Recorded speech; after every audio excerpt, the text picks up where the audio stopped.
ನಮಸ್ತೆ ಸ್ನೇಹಿತರೆ, ಜಾಗತಿಕ ಪ್ರಪಂಚಕ್ಕೆ ನಿಮಗೆಲ್ಲ ಸ್ವಾಗತ.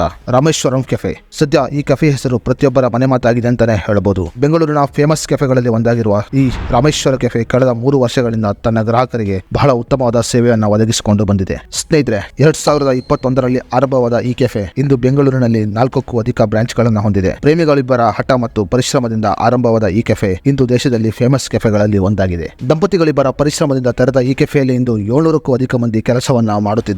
ಬೆಂಗಳೂರಿನ ಜನರಿಗೆ ಮಾತ್ರ ಪರಿಚಯವಾಗಿದ್ದ ಈ ಕೆಫೆ ಇಂದು ದೇಶದ ಪ್ರತಿಯೊಬ್ಬರಿಗೂ ಕೂಡ ಪರಿಚಯ ಆಗಿದೆ ಅಂತಾನೆ ಹೇಳಬಹುದು. ಹೌದು, ಮಾರ್ಚ್ 1ನೇ ತಾರೀಕಿನಂದು ಬೆಂಗಳೂರಿನ ಇಂದಿರಾನಗರದಲ್ಲಿ ಇರುವ ರಾಮೇಶ್ವರಂ ಕೆಫೆಯಲ್ಲಿ ಸ್ಫೋಟ ಸಂಭವಿಸಿದ್ದು 4ಕ್ಕೂ ಅಧಿಕ ಮಂದಿ ಗಾಯಗೊಂಡಿದ್ದು ಪ್ರಾಣಾಪಾಯದಿಂದ ಪಾರಾಗಿದ್ದಾರೆ. ಸದ್ಯ ಪೊಲೀಸರು ರಾಮೇಶ್ವರಂ ಕೆಫೆಯಲ್ಲಿ ಬಾಂಬ್ ಇಟ್ಟವನ ಹಿಂದೆ ಬಿದ್ದಿದ್ದು ಕೆಲವೇ ದಿನಗಳಲ್ಲಿ ಆತನನ್ನು ಬಂಧಿಸುವುದಾಗಿ ಭರವಸೆಯನ್ನ ನೀಡಿದ್ದಾರೆ. ಬಾಂಬ್ ಬ್ಲಾಸ್ಟ್ನಿಂದ ಹೆದರಿದ ಜನರಿಗೆ ಬಾಂಬ್ ಬ್ಲಾಸ್ಟ್ ಆದ ದಿನವೇ ಮತ್ತೆ ಕೆಲವು ದಿನಗಳಲ್ಲಿ ಕೆಫೆಯನ್ನು ಓಪನ್ ಮಾಡುವುದಾಗಿ ಭರವಸೆ ನೀಡಿದ್ದರು ರಾಘವೇಂದ್ರ ರಾವ್ ಅವರು ನೀಡಿದ ಭರವಸೆಯಂತೆ ಬಾಂಬ್ ಬ್ಲಾಸ್ಟ್ ಆದ ಒಂದೇ ವಾರಕ್ಕೆ ಮತ್ತೆ ರಾಮೇಶ್ವರಂ ಕೆಫೆ ಓಪನ್ ಆಗಿದ್ದು ಎಂದಿನಂತೆ ಜನರು ಕೆಫೆಯಲ್ಲಿ ಕಾಫಿ, ಟೀ, ತಿಂಡಿಯನ್ನು ಸೇವನೆ ಮಾಡುತ್ತಿದ್ದಾರೆ. ಹೌದು, ಮಾರ್ಚ್ 1ನೇ ತಾರೀಕಿನಂದು ರಾಮೇಶ್ವರಂ ಕೆಫೆಯಲ್ಲಿ ಬಾಂಬ್ ಬ್ಲಾಸ್ಟ್ ಆಗಿದ್ದು ಇದನ್ನು ಚಾಲೆಂಜ್ ಆಗಿ ತೆಗೆದುಕೊಂಡ ರಾಘವೇಂದ್ರ ರಾವ್ ಮತ್ತು ಅವರ ಪತ್ನಿ ದಿವ್ಯಾ ರಾವ್ ಅವರು ಕೆಲವು ದಿನದಲ್ಲಿ ಮತ್ತೆ ರಾಮೇಶ್ವರಂ ಕೆಫೆಯನ್ನು ಓಪನ್ ಮಾಡಿದ್ದು ಇದು ಜನರ ಮೆಚ್ಚುಗೆಗೆ ಕಾರಣವಾಗಿದೆ. ರಾಘವೇಂದ್ರ ರಾವ್ ಮತ್ತು ದಿವ್ಯಾ ರಾವ್ ದಂಪತಿಗಳ ಕನಸಿನ ಈ ಕೆಫೆ ಇಂದು ದೇಶದ ಫೇಮಸ್ ಕೆಫೆಗಳಲ್ಲಿ ಒಂದಾಗಿದೆ. ಈ ಕೆಫೆ ಇಂದು ಫೇಮಸ್ ಆಗಿರಲು ರಾಘವೇಂದ್ರ ರಾವ್ ಮತ್ತು ದಿವ್ಯಾ ರಾವ್ ಅವರು ಪಟ್ಟ ಕಷ್ಟ ಅಷ್ಟಿಷ್ಟಲ್ಲ.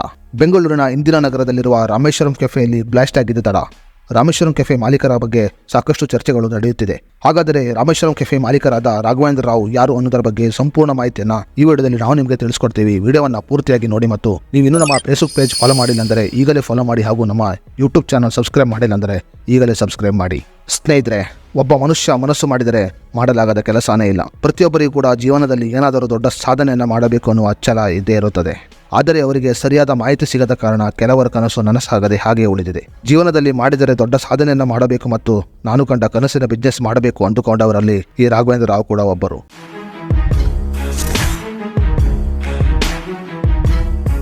ಮೂಲತಃ ಮೆಕ್ಯಾನಿಕಲ್ ಇಂಜಿನಿಯರ್ ಆಗಿರುವ ರಾಘವೇಂದ್ರ ರಾವ್ ಅವರು ಮೆಕ್ಯಾನಿಕಲ್ ವ್ಯಾಸಂಗದ ಜೊತೆಗೆ 20 ವರ್ಷಗಳ ಹೋಟೆಲ್ ಬಿಸ್ನೆಸ್ನಲ್ಲಿ ಜ್ಞಾನವನ್ನು ಕೂಡ ಹೊಂದಿದ್ದರು. ಉತ್ತಮ ವಿದ್ಯಾಭ್ಯಾಸ ಪಡೆದರೂ ಕೂಡ ಸರಿಯಾದ ಕೆಲಸ ಸಿಗದ ಕಾರಣ ರಾಘವೇಂದ್ರ ರಾವ್ ಅವರು ಹೋಟೆಲ್ ಬಿಸ್ನೆಸ್ನಲ್ಲಿ ತಮ್ಮನ್ನು ತಾವು ತೊಡಗಿಸಿಕೊಳ್ಳುತ್ತಾರೆ. ಹೋಟೆಲ್ ಬಿಸ್ನೆಸ್ನಲ್ಲಿ ಸಾಕಷ್ಟು ಜ್ಞಾನವನ್ನು ಹೊಂದಿದ್ದ ರಾಘವೇಂದ್ರ ರಾವ್ ಅವರಿಗೆ ತಮ್ಮದೇ ಆದ ಸ್ವಂತ ಕೆಫೆಯನ್ನು ತೆರೆಯಬೇಕು ಎನ್ನುವ ಕನಸು ಕೂಡ ಇದ್ದಿತ್ತು.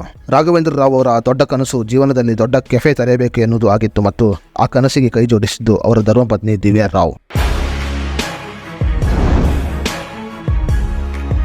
ಸ್ನೇಹಿತರೆ, ಕೆಲವು ಸಮಯಗಳಿಂದ ಸಾಮಾಜಿಕ ಜಾಲತಾಣದಲ್ಲಿ ದಿವ್ಯಾ ರಾವ್ ಅವರ ಹೆಸರು ಕೂಡ ಬಹಳ ಸುದ್ದಿಯಲ್ಲಿದೆ. ಹೌದು, ರಾಮೇಶ್ವರಂ ಕೆಫೆ ಮಾಲೀಕರಲ್ಲಿ ಒಬ್ಬರಾದ ದಿವ್ಯಾ ರಾವ್ ಅವರು ಕೂಡ ಜೀವನದಲ್ಲಿ ದೊಡ್ಡ ಕನಸನ್ನ ಹೊಂದಿದ್ದವರು ಆಗಿದ್ದರು. ಮೂಲತಃ CA ವ್ಯಾಸಂಗವನ್ನು ಮಾಡಿದ್ದ ದಿವ್ಯಾ ರಾವ್ ಅವರು ಖಾಸಗಿ ಕಂಪನಿಯಲ್ಲಿ ಕೆಲಸವನ್ನ ಮಾಡಿ ಅಲ್ಲಿ ಕೆಲವು ವಿಷಯಗಳಲ್ಲಿ ಅವಮಾನವನ್ನು ಕೂಡ ಅನುಭವಿಸಿದ್ದರು. ಜೀವನದಲ್ಲಿ ಏನಾದರೂ ದೊಡ್ಡ ಉದ್ಯಮವನ್ನು ಮಾಡಬೇಕು ಅನ್ನುವುದು ರಾಘವೇಂದ್ರ ರಾವ್ ಮತ್ತು ದಿವ್ಯಾ ರಾವ್ ಅವರ ಕನಸು ಆಗಿತ್ತು. 2021ರಲ್ಲಿ ಕೊರೋನಾ ಮಹಾಮಾರಿ ದೇಶದಲ್ಲಿ ಕಾಣಿಸಿಕೊಂಡ ಸಮಯವನ್ನು ಸದುಪಯೋಗ ಪಡಿಸಿಕೊಂಡ ರಾಘವೇಂದ್ರ ರಾವ್ ಮತ್ತು ದಿವ್ಯಾ ರಾವ್ ಅವರು ತಾವು ಕಂಡ ಕನಸನ್ನು ನನಸು ಮಾಡಿಕೊಳ್ಳಲು ಮುಂದಾಗುತ್ತಾರೆ.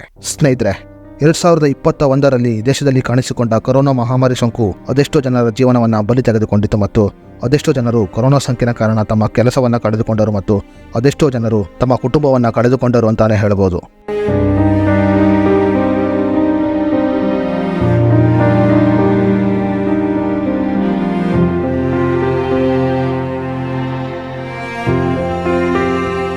ಕೊರೋನಾ ಸಮಯವನ್ನು ಸದುಪಯೋಗಪಡಿಸಿಕೊಂಡ ರಾಘವೇಂದ್ರ ರಾವ್ ಮತ್ತು ದಿವ್ಯಾ ರಾವ್ ಅವರು ಇಂದಿರಾನಗರದಲ್ಲಿ ಒಂದು ಕೆಫೆಯನ್ನು ತೆರೆಯಲು ನಿರ್ಧಾರ ಮಾಡುತ್ತಾರೆ. ಹೇಗೋ ಹಣವನ್ನು ಹೊಂದಿಸಿ ಬೆಂಗಳೂರಿನ ಇಂದಿರಾನಗರದಲ್ಲಿ ಕೆಫೆಯನ್ನು ತೆರೆದ ರಾಘವೇಂದ್ರ ರಾವ್ ಮತ್ತು ದಿವ್ಯಾ ರಾವ್ ಅವರು ಈ ಕೆಫೆಗೆ ದಿ ರಾಮೇಶ್ವರಂ ಕೆಫೆ ಎನ್ನುವ ಹೆಸರನ್ನು ಕೂಡ ಇಡುತ್ತಾರೆ. ಸ್ನೇಹಿತರೆ, ಬೆಂಗಳೂರಿನ ಇಂದಿರಾನಗರದಲ್ಲಿ ತೆರೆದ ಈ ಕೆಫೆಗೆ ರಾಮೇಶ್ವರಂ ಕೆಫೆ ಎಂದು ಹೆಸರಿಡಲು ಒಂದು ಬಲವಾದ ಕಾರಣ ಕೂಡ ಇದೆ. ದಿವ್ಯಾ ರಾವ್ ಮತ್ತು ರಾಘವೇಂದ್ರ ರಾವ್ ಅವರು ಅಪ್ಪಟ APJ ಅಬ್ದುಲ್ ಕಲಾಂ ಅವರ ಅಭಿಮಾನಿ.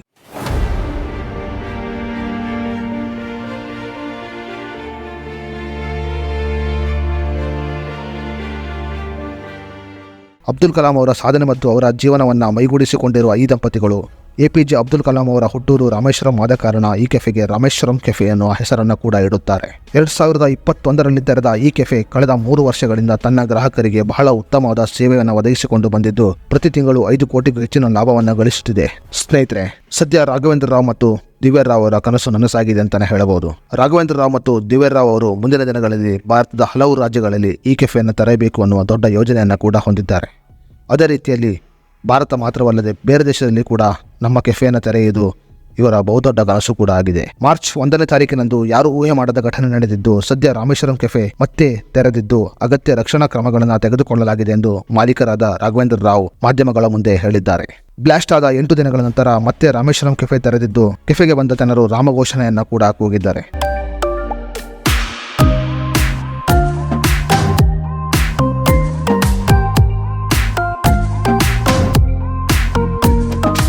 ಸ್ನೇಹಿತರೆ, ದಂಪತಿಗಳಿಬ್ಬರ ಈ ಸಾಧನೆಯ ಬಗ್ಗೆ ನಿಮ್ಮ ಅನಿಸಿಕೆಯನ್ನು ನಮಗೆ ಕಮೆಂಟ್ ಬಾಕ್ಸ್ನಲ್ಲಿ ತಿಳಿಸಿ. ಮುಂದಿನ ಇಂಟ್ರೆಸ್ಟಿಂಗ್ ವಿಷಯದ ಜೊತೆ ಮತ್ತೆ ನಿಮ್ಮನ್ನು ನಾವು ಭೇಟಿಯಾಗ್ತೀವಿ.